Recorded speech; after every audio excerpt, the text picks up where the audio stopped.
이 사사기는 인간론 독본이라 그렇게 제목을 붙여도 좋을 것 같습니다. 인간이 어떤 존재인지를 아시려면 사사기를 보면 되겠다는 생각이 듭니다. 모든 성경이 다 마찬가지입니다만 특별히 사사기는 인간에 대한 이야기, 그것도 실패 케이스를 모아놓은 인생 독본이다, 그런 생각이 듭니다. 옛날 그 데일 카네기가 쓴 인생 독본, 어떻게 하면 성공하는 인생이 될 수가 있느냐, 그런 책들이 참 인기가 있었습니다만, 이 사사기는 어떻게 하면 인간이 성공하느냐 이야기보다도 인간의 실존이 어떠냐, 그걸 잘 보여주는 책인데, 인간의 실패 사례를 모아놓은 창고와 같다는 생각이 듭니다. 그 실패 사례는 거의 비슷해서 하나의 패턴을 이루고 있습니다. 여러분들 다 느끼시겠지만 먼저 이스라엘 백성들이 하나님 앞에 악을 행합니다. 하나님이 진노하시고 이방인의 손에 파십니다. 넘겨버리는 거죠. 그러면 이스라엘 백성들이 이방인의 압제 가운데서 울부짖습니다. 용서해 주세요, 울부짖습니다. 그러면 하나님이 긍휼히 여기사 사사를 보내서 구원해 주십니다. 그러면 다시 또 반복합니다. 인간이 또 하나님 앞에 범죄하게 됩니다. 이 패턴이 계속 이어지고 있습니다. 이게 전체 한 400여 년 정도 걸린 이야기인데 400년 동안 한치의 오차도 없이 이 순서가 반복되고 있습니다. 오늘 본문도 똑같은 양상을 따르는 또 하나의 좋은 사례가 됩니다. 실패 케이스입니다. 여러분, 우리가 성공한 사람들도 들어봐야 됩니다만 실패 케이스도 공부를 해야 됩니다. 실패 케이스. 왜 이 사람이 실패를 했는가? 이러면 안 되겠구나 하고, 실패 사례도 성공 사례만큼이나 중요한데 오늘 또 하나의 우리 실패 케이스를 들여다보겠습니다. 6절 보십시오. 이게 이사야 10장 6절부터 나오는데 우리 혜원이가 그냥 너무 당황을 한 것 같습니다. 몇 년에 한 번씩 써보니까 어딘지를 밝히지 않고 막 그냥 읽어가는 바람에 여러분 찾아오느라고 헷갈렸죠. 이사야 10장 6절 같이 보겠습니다. 한 목소리 읽어보겠습니다. 이스라엘 자손이 다시 여호와의 목전에 악을 향하여 바알들과 아스타롯과 아람의 신들과 시돈의 신들과 모압의 신들과 암몬 자손의 신들과 블레셋 사람의 신들을 섬기고 여호와를 버리고 그를 섬기지 아니하므로. 이스라엘 자손이 다시 여호와의 목전에 악을 행하여 란 말이 10장까지 6번 반복됩니다. 2장 11절, 3장 6절, 7절, 3장 12절, 6장 1절, 8장 33절 계속해서 이스라엘 자손이 다시 여호와의 목전에 악을 행하여, 이스라엘 백성이 또 여호와의 목전에 악을 행하여 하는 말이 반복되고 있다는 거 놓치지 마시길 바랍니다. 이스라엘 자손이 여호와 목전에서 악을 행한 내용이 뭐냐? 바알과 아스타롯, 그리고 아람, 시돈, 모압, 암몬, 블레셋 사람들의 신들을 섬기면서 여호와를 버린 겁니다. 이스라엘 나라가 있고 이렇게 서쪽에 지중해가 있고 북쪽에서부터 이렇게 동그랗게 이방 나라들이 에워싸고 있는데, 그 나라들이 전부 다 이렇게 시돈부터 해가지고 쭉 나오는 블레셋까지 나오는, 아마 저 생각에 이 지중해가 없고 또 다른 나라들로 둘러싸였더라면 그 나라 신들까지 몽땅 다 끌어들였을 것 같다는 생각이 듭니다. 주변에 있는 모든 나라 신들을 다 끌어들이고 대신 여호와를 버렸더라. 주변 국가들의 신은 그모스, 모압 신입니다. 몰록, 암몬 신, 다곤, 블레셋, 그 주변 나라 국가들. 그 다음에 아다드, 아나트. 근데 이 신들의 우두머리격이 누구냐면 바알. 모든 국가가 공히 섬기는 신 바알과 아스타롯입니다. 여러분, 여기에서 우리가 한번 좀 이제 생각을 해야 됩니다. 이스라엘 백성들이 왜 이러는가? 왜 여호와 하나님을 그들이 그렇게 경험을 하고 그렇게 잘 알 것 같은데 하나님을 버리고 이방 신들을 이렇게 열심히 끌어들이고 섬기는 이유가 뭔가? 우리가 생각하기를 이 아스타롯이라든지 바알은 눈에 보이는 신입니다. 여러분, 저 기돈 아버지 집에 세워졌던 신이 바알과 아스타롯 두 신이 다 있었어요.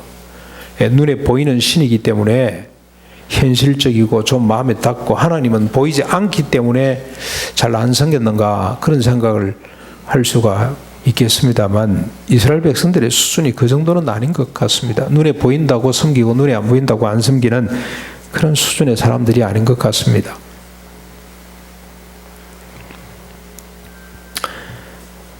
이스라엘 백성들에게 하나님보다 바알과 아스타롯이 훨씬 더 매력적이고 현실적이었습니다. 바알은 여러분 잘 아시는 대로 풍요의 신이죠. 아스타롯은 다산 미의 신 케락의 신입니다. 그모스 몰록은 전쟁 신입니다. 계속 전쟁을 치러야 되니까 이런 신을 갖고 있으면 전쟁에 이길 것 같다는 생각 때문에 이런 신들을 끌어들이는 거죠. 다곤은 다곤 신, 곡물의 신. 풍요, 다산, 전쟁과 쾌락은 이스라엘 백성들, 이 땅의 모든 인간들의 원초적 욕망입니다. 네, 이를 충족시키는 신들을 끌어들일 수밖에 없습니다. 매력적일 수밖에 없습니다. 이 신들에 반해서 여호와 하나님은 어떻습니까? 그들의 욕망을 철저하게 제한합니다. 당시 이스라엘 사람들에게는 이미 잊혀진 것이 됐겠지만, 모세 율법에 의하면은 하나님은 어떤 하나님이냐? 날 하라 하지 말라 말씀을 계속합니다. 이 바알과 아스타롯은 말을 안 해요. 그냥 가서 자기 욕망을 주문처럼 끌어내면 돼요. 이거 해주세요, 저거 해주세요, 자식을 주십시오, 출세하게 해주십시오, 땅을 주십시오, 돈을 주십시오, 풍요를 주십시오, 전쟁에 이기게 해주십시오. 그렇게 그냥 하면 가만히 듣고 있는데, 하나님은 늘 이거 해라 저거 해라 이러자 저래라. 그 말씀들을 들여다보면은 처자식을 많이 두지 말아라, 은금을 많이 두지 말아라, 마병을 많이 두지 말아라, 지게석을 옮기지 말아라, 가옥에 가옥을 연하여 짓지 말아라, 곡식을 다 베지 말고 모퉁이를 남겨둬라. 이런 말씀이 얼마나 많은지 모릅니다. 하나님 말씀이라고 하나님을 경외하는 마음으로 하나님 말씀을 펼치면 이런 말씀이 곳곳에서 나옵니다.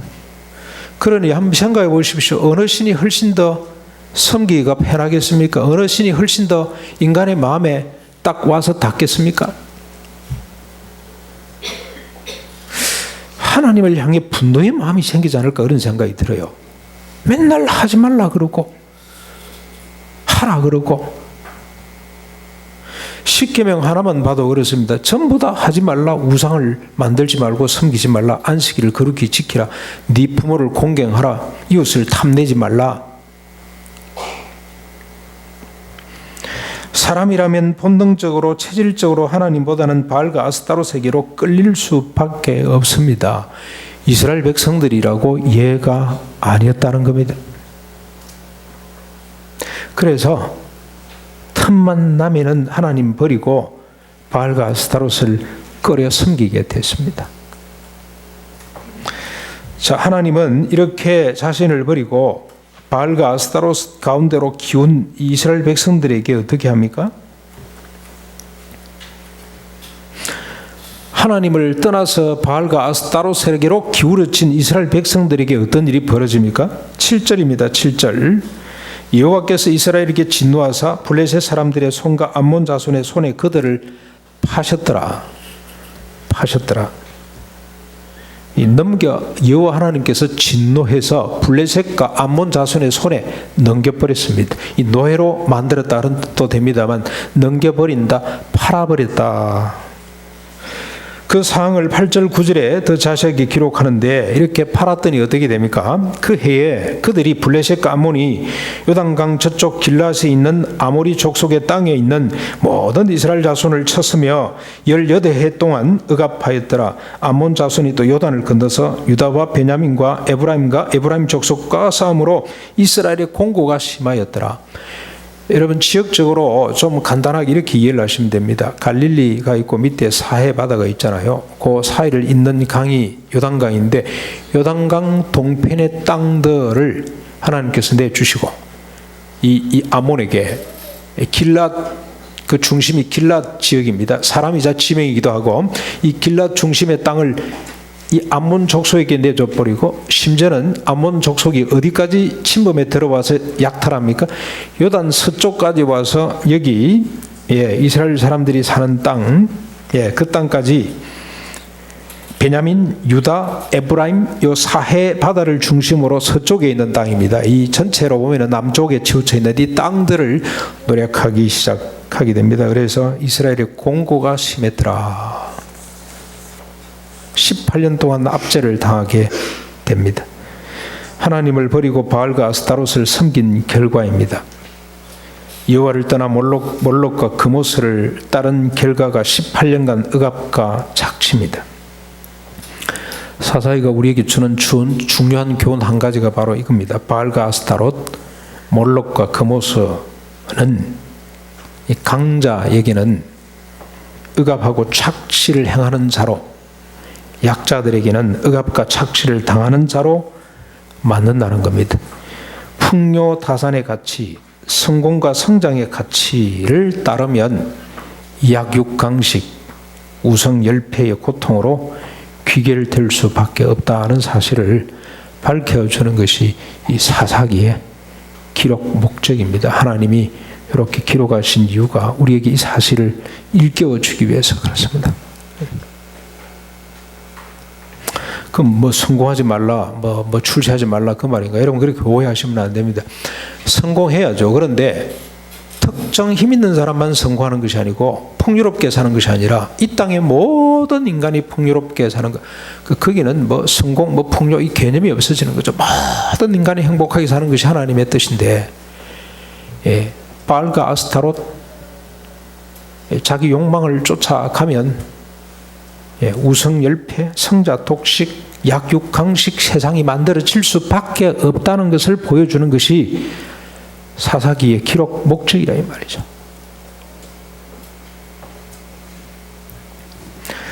자, 하나님께서 이스라엘이 바알과 아스타롯을 쫓았다고 18년 동안이나 그들을 암몬과 블레셋에게 억압과 착취를 당하도록 하심이 정당한가? 에 대한 의심을 우리가 가질 수가 있죠. 그런 하나님 이게 정당하신가? 하나님이 왜 이렇게 하시는가? 조금 그 따랐다고 이렇게 하나님께서 18년 동안이나 고통당하게 하는 것이 맞나 하는 생각을 할 수가 있는데, 우리가 말씀을 읽어가면은 이건 하나님의 정당함, 하나님의 의라는 사실을 발견하게 됩니다. 만약 하나님이 이렇게 그들을 고통 가운데 던져주시지 아니하면, 이렇게 압제당하도록 하지 아니했다면 아비멜렉을 한번 보십시오. 아비멜렉. 요 입다가 나오기 바로 전 사건인데, 아비멜렉. 이 기돈의 아들이죠. 기돈은 아들을 70명 뒀는데 그 중에 여기 세겜의 첩의 소생입니다. 아비멜렉. 이 이름의 뜻은 아버지는 왕이다 그런 뜻입니다. 그러니까 아버지는 왕이니까 자기가 왕이 되어야 된다 이런 뜻이죠. 나는 세자다 그런 뜻을 품고 있는, 요즘으로 치면은 꿈이 있는 이름이에요. 큰 비전이 있는 왕의 꿈을 가진 그런 이름이라고 할 수가 있습니다. 이 아비멜렉이 어떤 짓을 했습니까? 자기가 왕이 되고 싶어서 세겜 사람들을 규합해가지고 세를 만들어가지고 자기 형제 70명을 한날 한시에 다 쳐 죽였습니다. 막내 요담이 겨우 목숨을 건져 도망을 가기는 합니다만 자기 형제를 한 바위 위에서 다 쳐 죽이는 끔찍한 사건이 벌어졌어요. 그리고 잠시 후에 이 세겜 사람들이 이 아비멜렉을 반역하게 됩니다. 세겜에 또 한 사람이 나타나서 왜 우리가 아비멜렉 쫓아야 되냐? 세겜에는 사람이 없냐?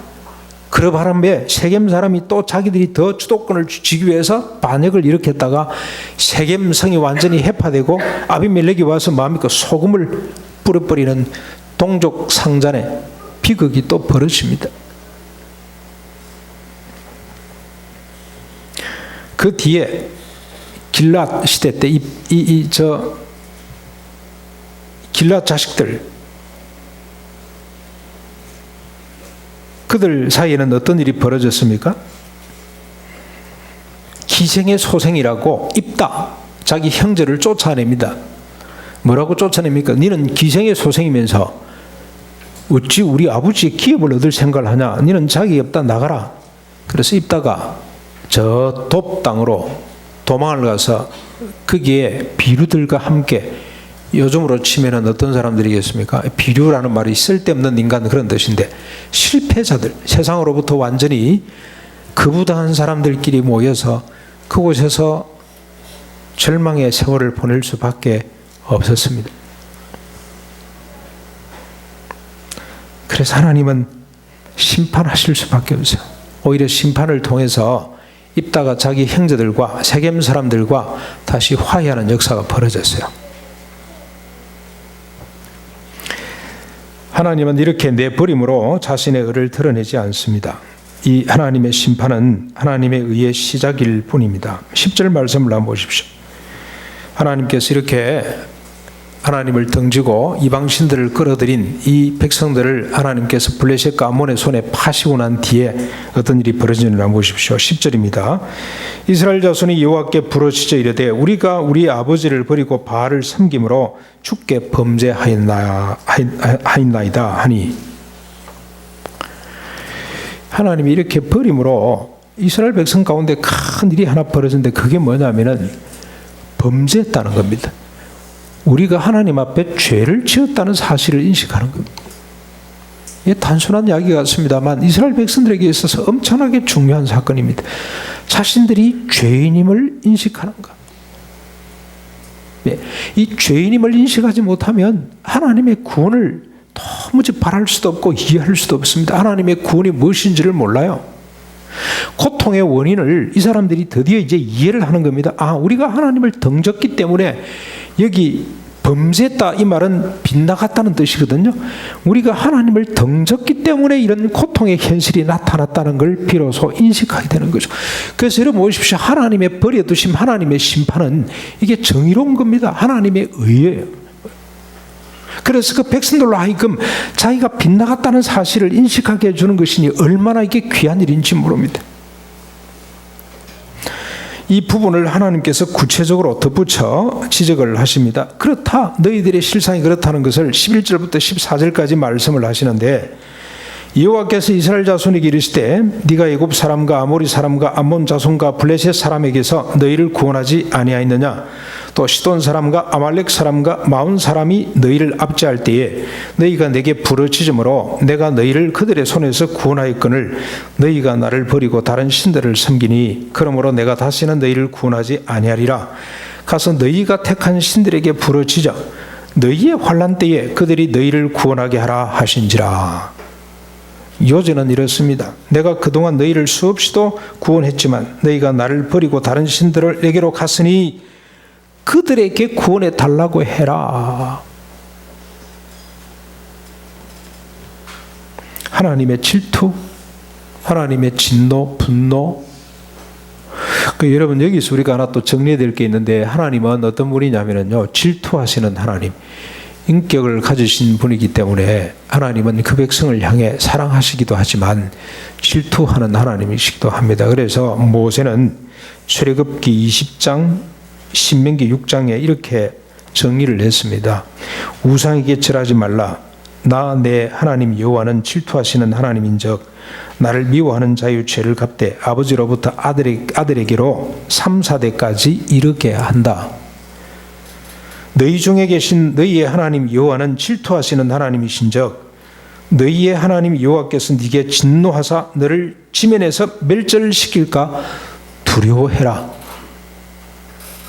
나홈이란 선지자는 이렇게 이야기를 합니다. 1장 2절에 여호와는 질투하시며 보복하시는 하나님이시라. 여호와는 보복하시며 진노하시되 자기를 거스르는 자에게 여호와는 보복하시며 자기를 대적하는 자에게 진노를 품으시느니라. 만약 여호와께서 질투하고 진노하고 멸절시키지 아니하면 이게 정당하나 우리가 의심을 가질 수 있지만 이렇게 하시지 아니하면 조금 전에 말씀드린 것처럼 70명의 형제를 죽이고 세겜 사람을 다 죽이고도 만족하지 못하는 세상이 벌어진다는 겁니다. 이런 사람들이 계속해서 힘을 가지면 히틀러처럼 600만을 죽일 수가 있습니다. 스탈린처럼 수천만을 죽이는 사람이 될 수 있다는 겁니다. 그래서 하나님께서는 이런 사람을 향해 진노하셔야 되고 멸절하셔야 된다. 이게 하나님의 정의로움이다. 그런데 놀랍게도 하나님은 이렇게 자신의 의를 끝내지 않습니다. 하나님의 질투와 진노, 멸절로 하나님의 의를 끝내지 아니하시고 하나님의 또 다른 의로 발전해 가는데 그 의가 그 다음 우리 15절 16절에 나타납니다.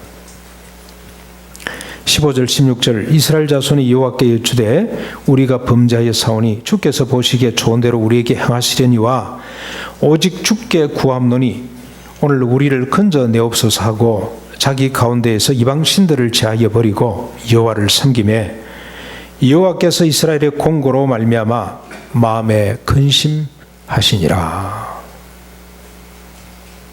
그 백성들이 통회하고 자신의 죄를 뉘우치고 돌이키면 그리고 우상을 제거하고 하나님을 따르면 하나님께서 어떻게 합니까? 슬퍼하십니다. 그 백성들에게 내린 하나님의 진노를 슬퍼하시고 탄식하시고 근심하시는 거죠. 근심, 한탄하시게 됩니다. 그래서 그 백성을 다시 건져내신다는 겁니다. 이 하나님의 근심, 하나님의 슬픔, 하나님의 아픔이 이 희망입니다. 이게 범죄한 인간을 다시 회복하는 유일한 동기입니다. 동기. 하나님의 근심, 하나님의 아픔. 인간 때문이 아니고 하나님이 아파하시는 것 때문에. 하나님의 슬픔 때문에. 이 슬픔이 어느 정도로 크시는지 우리가 보셔야 됩니다. 이 하나님의 슬픔이 어느 수준까지 이르게 되는지 이 하나님의 근심, 하나님의 슬픔이야말로 우리의 희망입니다.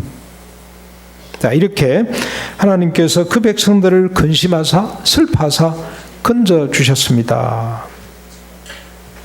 그럼 이스라엘 백성들이 또 개선이 됐습니까? 조금도 변하지 않습니다. 여호와의 진노와 슬픔 이외에도 이스라엘 백성들은 변한 것이 없습니다. 13장 넘어가서 우리 잠깐 한번 같이 보겠습니다. 13장 1절 또 넘어가 보십시오. 13장 1절 우리 같이 보겠습니다. 시작. 이스라엘 자손이 다시 여호와의 목전에 악을 행하였으므로 여호와께서 그들을 40년 동안 블레셋 사람의 손에 넘겨 주시니라. 또 악을 범하게 됐습니다. 그래서 블레셋 손에 40년 동안 넘기는 일이 벌어졌습니다.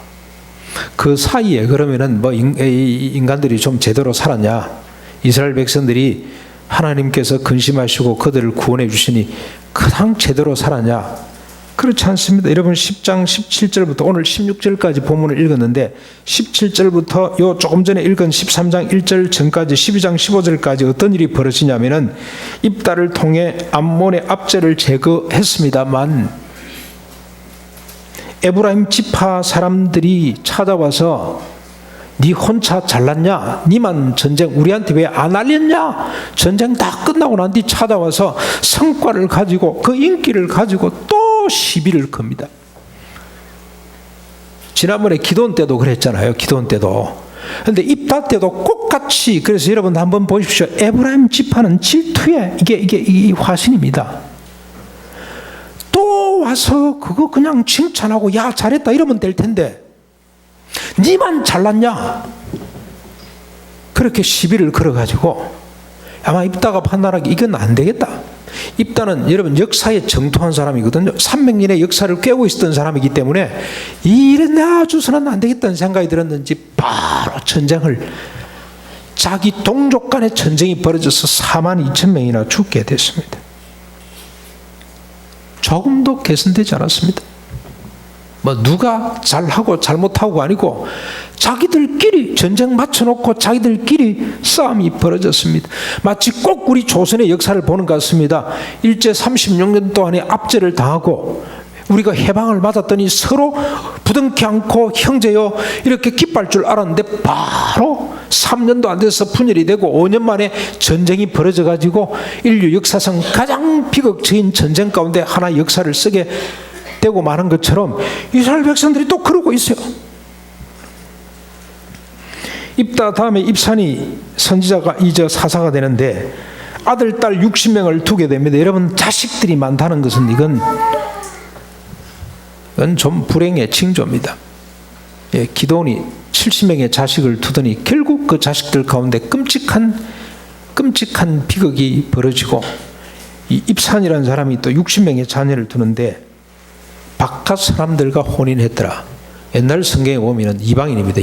이방인과 혼인을 했더라. 뭐 성경학자들 사이 이게는 뭐 자기 동족들 안에 다른 지파 사람들하고 이렇게 많이 이야기를 하는데 그것도 문제가 되지만 이방 사람들이 맞죠. 이방 사람들과 혼인 관계가 맺어지는 일이 벌어졌고 그 뒤에 압돈이라는 사람이 나타나는데 70 아들과 손자를 두는데 이들이 나귀를 타고 돌아다니더라.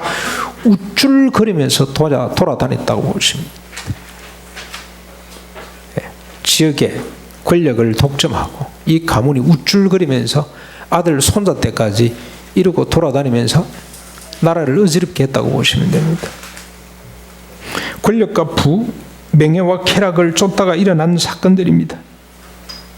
하나님을 버리고 바알과 아스타롯의 정신과 가치를 그들은 여전히 따르고 있다는 증거입니다.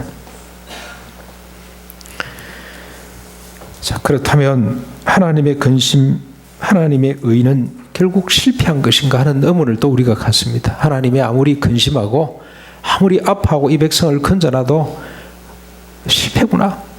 궁극적으로 하나님은 실패자구나 이런 생각이 듭니다. 근데 여러분 사사기는 왜 인간이 이러고 있는지에 대한 결론을 내고 있습니다. 결론. 왜 인간이 이렇게 돌아서면 바알과 아스타롯 가치와 정신을 눈에 보이는 바알과 아스타롯뿐만이 아니고 그 사상과 이념과 정신과 가치를 따를 수밖에 없는지에 대한 결론을 내려놓고 있는데 여러분 이 사사기 마지막 21장 25절 여러분 한번 보십시오. 이게 반복되는 말씀 중에 하나인데요. 17장 6절에도 이 말씀이 있고 21장 25절 우리 같이 한번 읽겠습니다. 시작. 그때에 이스라엘의 왕이 없으므로 사람이 각기 자기의 소견에 옳은 대로 행하였더라. 이게 결론입니다. 결론. 왜 인간이 돌아서면 바알과 아스타롯을 쫓을 수밖에 없는가? 그때의 왕이 없으므로 사람들이 자기 소견에 옳은 대로, 소견이라는 말은 자기 눈으로 보는 대로 인식하고 보는 대로 생각하고 자기 생각대로 자기 욕망대로 이렇게 보시면 됩니다. 그렇게 행동할 수밖에 없더라. 그때 왕이 없으므로 사람들이 자기 애적 욕망대로 살 수밖에 없었더라. 그래서 하나님이 아무리 근심하사 불쌍히 여기사 그들을 건져 주어도 그 다음날 또 바알 사상을 따라갈 수밖에 없었더라. 하나님이 실패한 겁니까? 궁극적으로 보면 하나님은 아무것도 한 일이 없습니다. 그렇죠? 아무것도 이 백성들을 개선하지를 못하고 치료하지를 못하고 회복시켜 놓지 못했습니다. 그런데 하나님의 는 여기서 끝나지 않는다는 사실을 우리가 아셔야 됩니다. 오늘 바로 이 본문입니다. 21장 25절. 그때에 사사시대 때 그때에 이스라엘의 왕이 없었으므로 사람들이 자기 애적 욕망대로 살 수밖에 없었더라. 그래서 바알과 아스타롯의 정신을 쫓을 수밖에 없었더라. 이유가 뭡니까? 왕이 없기 때문에 그렇습니다. 왕이 없기 때문에. 그런데 여러분 이 왕은 또 어떤 왕입니까? 그때 왕이 없어서 사울이 없어서 다윗이 없어서 정치적 왕 사울로부터 시작되는 왕들이 없었기 때문에 사람들이 이렇게 살았는가? 아닙니다. 왕들이 한 일이 아무것도 없어요. 왕들을 세어나 봐야 결국 사울 어떻습니까? 자기 왕위를 위해서, 자기 정치적 욕망을 위해서 다윗을 계속 죽이려고 쫓아다니잖아요. 사울은 천천히요, 다윗은 만만이라는 것 때문에 헷가닥 해가지고 질투심에 사로잡혀서 이 다윗을 제거하려고 평생토록 쫓아다니잖아요. 그런 왕이 없어서 이스라엘 백성들이 이렇게 지금 혼돈 가운데 빠지는 것이 아닙니다. 심지어 다윗 자신도 왕이 아니라고, 자기는 이 왕이 아니라고 선언을 했습니다. 나도 사울과 조금도 다를 바가 없는 죄인이라고 고백을 하잖아요. 사람들이 모르는 하나님만이 아시는 범죄가 얼마나 많다는 사실을 다윗 스스로가 고백을 합니다. 그럼 누구를 말합니까? 이 왕은 무슨 왕이 없어서 이 짓을 하고 있다는 뜻입니까? 이 왕은 이사야 선지자가 밝혀놓았습니다. 이새의 뿌리에서 다윗의 육신의 후손 가운데 오실 메시아 예수 그리스도, 그분을 말합니다. 그분이 계시지 않았기 때문에 자기 소견에 오를 대로 살 수밖에 없는 것이 인간의 실존이다. 메시아가 예수 그리스도가 오시지 않았기 때문에, 계시지 않기 때문에 인간이라는 것은 어쩔 수 없다. 하나님이 아무리 고쳐놔도 회복해놔도 그 다음날 바알을 쫓아갈 수밖에 없는 것이 인간이다 하는 걸 지금 이야기하고 있는 겁니다. 메시아 예수 그리스도, 그분이 없어서. 자, 그러면 여러분, 메시아 그리스도가 오셔서 어떻게 이 문제를 해결하십니까? 예수님이 오셔서, 메시아가 오셔가지고 어떻게 이 문제를 해결합니까? 이렇게 돌아서면은 자기 욕망을 쫓아, 자기의 욕망을 쫓아 바알을 쫓아갈 수밖에 없었던 인간을 어떻게 하셨기에 이 왕을 소망하고 있습니까? 십자가 부활입니다.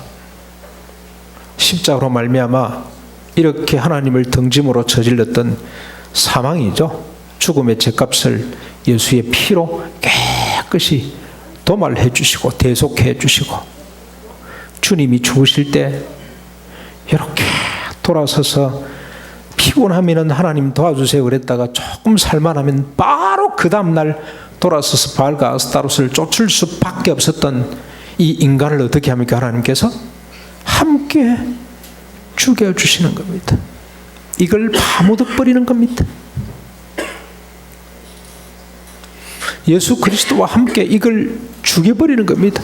이 인간은 보십시오. 죽지 않고서는 희망이 없는 인간입니다. 사사기를 통해서 우리가 보는 바, 배우는 바에 의하면 이스라엘 백성들은 죽지 않고는 개선이 안 되는 민족이에요. 이스라엘 백성이 그랬다면 이 땅의 모든 인간은 마찬가지입니다.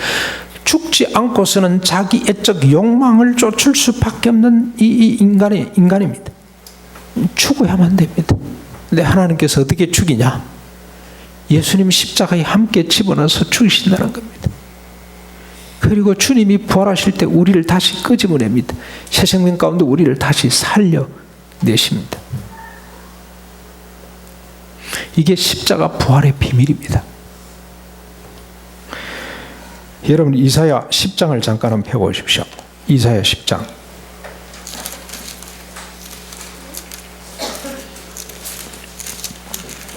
11장. 이사야 11장.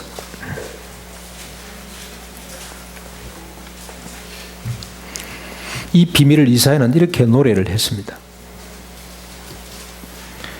11장 좀 깁니다만 여러분 전체를 우리가 다 읽어보셔야 됩니다. 오늘 추석 특별 선물, 하나님께서 우리에게 주시는 특별 선물입니다. 이새의 줄기에서 한 싹이 나며 그 뿌리에서 한 가지가 나서 결실할 것이요, 그의 위에 여호와의 영 곧 지혜와 총명의 영이요 모략과 재능의 영이요 지식과 여호와를 경외하는 영이 강림하시리니, 그가 여호와를 경외함으로 즐거움을 삼을 것이며 그의 눈에 보이는 대로 심판하지 아니하며 그의 귀에 들리는 대로 판단하지 아니하며 공의로 가난한 자를 심판하며, 신언입니다. 여기는 정직으로 세상에 겸손한 자를 판단할 것이며 그의 입에 막대기로 세상을 치며 그의 입술의 기운으로 악인을 죽일 것이며 공의로 그의 허리띠를 삼으며 성실로 그의 몸에 띠를 삼으리라. 여기 그는 예수 그리스도를 말합니다. 그분이 오시면 이런 세상이 펼쳐질 것이다. 왜? 그분이 우리 왕이 되셔서 이렇게 다스리기 때문에 그렇다. 그분이 왕이 돼서 이렇게 다스릴 때 어떤 일이 벌어집니까? 6절에 그때 이리가 어린 양과 함께 살며 포범이 어린 염소와 함께 누우며 송아지와 어린 사자와 살찐 짐승이 함께 있어 어린 아이에게 끌리며 암소와 곰이 함께 먹으며 그것들의 새끼가 함께 엎드리며 사자가 소처럼 풀을 먹을 것이며 젖 먹는 아이가 독사의 구멍에서 장난하며 젖된 어린 아이가 독사의 굴에 손을 넣을 것이라. 내 거룩한 산 모든 곳에서 해함도 없고 사함도 없을 것이니 이는 물이 바다를 덮음같이 여호와를 아는 지식이 세상에 충만할 것임이니라. 그날에 앞에 우리 9절까지는 잘 압니다. 그렇죠? 10절부터 보십시오. 그날에 이새의 뿌리에서 한 싹이 나서 우리를 다스리는 왕이 되실 때 예수 그리스도 메시아가 오셔서 우리를 구원하시는 그날에 이새의 뿌리에서 한 싹이 나서 만민의 기치로 설 것이요 열방이 그에게로 돌아오리니 그가 그한 곳이 영화롭게 될 것이다. 이 만물의 기치로 들린 것이 십자가입니다. 십자가, 부활, 빈 십자가, 이게 기치로 지금 들린 겁니다. 그날에 주께서 다시 그의 손을 펴사 그의 남은 백성을 아수르와 애굽과 바드로스와 구스와 엘람과 시날과 하맛과 바다 섬들에게서 돌아오게 하실 것이라.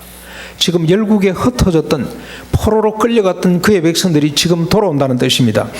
여호와께서 열방을 향하여 기치를 세우고 이스라엘의 쫓긴 자를 모으시며 땅 사방에서 유다에 흩어진 자들을 일으키시리니 어쩌다 흩어졌습니까? 어쩌다가 지금 이렇게 이 암몬 족속으로부터 압제를 당하고 블레셋으로부터 압제를 당합니까? 바알과 아스타롯을 쫓다가 자기의 욕망을 쫓다가 이렇게 흩어진 자들을 주님께서 다시 모으실 것인데 13절에 한번 보십시오. 에브라임의 질투는 없어지고 유다를 괴롭게 하던 자들은 끊어지며 에브라임은 유다를 질투하지 아니하며 유다는 에브라임을 괴롭게 하지 아니할 것이요. 여러분, 에브라임 지파는 질투의 화신입니다. 계속 질투해요.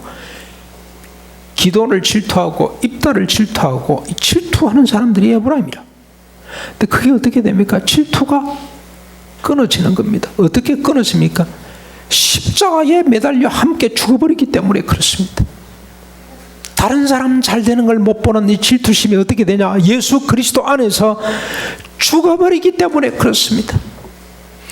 다시 태어나기 때문에 그렇습니다. 나보다 남을 더 낫게 여기고 하는 사람으로 우리가 거듭나기 때문에 새 생명 가운데 다시 태어나기 때문에 에브라임의 질투가 끊어지게 됩니다. 그래서 유다는 더 이상 에브라임을 괴롭히지 않습니다. 입다는 더 이상 에브라임을 칠 필요가 없습니다. 이런 일이 벌어진다는 겁니다. 그뿐만이 아닙니다. 그들이 서쪽으로 블레셋 사람들의 어깨에 날아앉고 함께 동방 백성을 노력하며 에돔과 모압에 손을 대며 암몬 자손을 자기에게 복종시킬 것이다. 자기를 괴롭히던 사람들, 여기 보면은 군사적으로 복종하는 것이 아니고 영적으로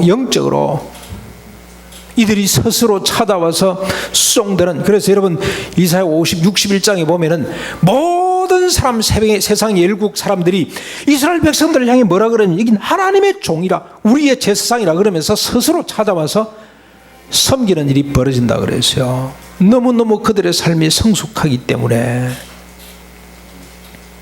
다시는 자기적 욕망을 쫓지 않기 때문에.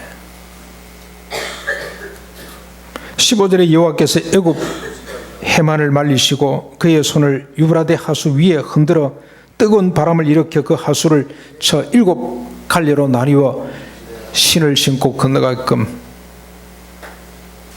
하실 것이라. 그의 남아있는 백성 곧 아수르에서 남은 자들을 위하여 큰 길이 있게 하시되 이스라엘의 애굽 땅에서 나오던 날과 같이 하실 것이다. 바알과 아스타롯 섬기다가 끌려간 이 백성들을 하나님이 다시 돌아오게 해 주시겠다. 그날 이야기가 얼마나 많은지 모릅니다. 오늘 이사야 선지자가 고백한 것처럼, 예언한 것처럼 예수님의 십자가 부활로 말미암아 자기의 욕망 때문에 아스타롯과 바알을 섬길 수밖에 없었던, 그래서 하나님께 진노를 받고 동족끼리 서로 질투하고 싸우고 서로 죽고 죽일 수밖에 없는, 억압당하고 억압하는 사람밖에 될 수 없었던 우리를 어떻게 만들어 주십니까? 자기 것을 자기 것으로 여기지 않고 내가 너무 많이 가졌네. 날 그걸 부담스럽게 생각하면서 하나님 그때가 언제입니까? 내가 너무 많이 가진 것 같습니다. 하나님 내가 언제입니까? 내 자신을 없앨 날이 언제입니까? 나를 온전히 부정할 날이 언제쯤 되겠습니까? 아침마다 일어나서 기도 제목이 하나님 오늘도 나를 부인하는 삶 살 수 있도록 해 주십시오. 오늘도 십자가를 짊어지는 삶을 살도록 나를 좀 붙잡아 주십시오. 이미 우리가 예수 그리스도로 말미암아 이렇게 자기 욕망을 쫓던 아스타롯 바알을 쫓던 옛사람이 죽고 이제는 하나님만을 섬기는, 그래서 주님이 그러신 것처럼 자기를 비우고 낮추는 이 삶으로 우리가 거듭났음에도 불구하고 아직까지 이런 열매가 없다고 해서 여러분 염려하지 마십시오. 소망하셔야 됩니다. 소망을 가지고 내가 언젠가 잠시 후에 내가 열매를 맺어 이런 사람이 될 것이다. 주님처럼 살게 될 것이다. 주님처럼, 주님처럼 사는 사람이 될 수 있다는 그런 확신, 그게 믿음입니다. 그게 오늘 우리에게 필요한 믿음이에요. 그 믿음을 갖고 많은 사람들에게 하나님의 큰 일, 하나님이 행하신 이 큰 일을 선전하고 자랑하고 드러낼 수 있는 우리가 됐으면 좋겠습니다. 이제 예배 마치고 친지들 만나고 부모 형제들 만나러 가시죠. 가서서 자랑하십시오. 네. 바울처럼 십자가 부활 외에는 내가 자랑하지 않기로, 이걸 좀 자랑할 수 있기를 바랍니다. 자랑하기 전에 먼저 좀 드러났으면 좋겠습니다. 우리 속에서 좀 드러났으면 좋겠어요. 어째 동서, 어째 당신은 그러냐? 어째 너는 그렇게 살 수 있냐? 이런 말을 들을 때 우리 속에 있는 십자가 부활의 비밀을 자랑하고 드러내고 증거하는, 그리고 여러분 우리가 10월 셋째 주에 이 사실을 좀 자랑하고 이 사실을 좀 들려주도록 우리 이웃들을 초청하는 날인데, 관심을 갖고 기도하면서 우리가 큰 소망 가운데 기도로 준비해 갈 수 있기를 바랍니다. 이 복된 소식, 이 아름다운 소식을 여러분 자랑하고 전가하는 데 앞장설 수 있기를 주님의 이름으로 축원합니다. 우리 같이 말씀을 생각하면서 찬송가 486장입니다. 486장 찬송 드리겠습니다.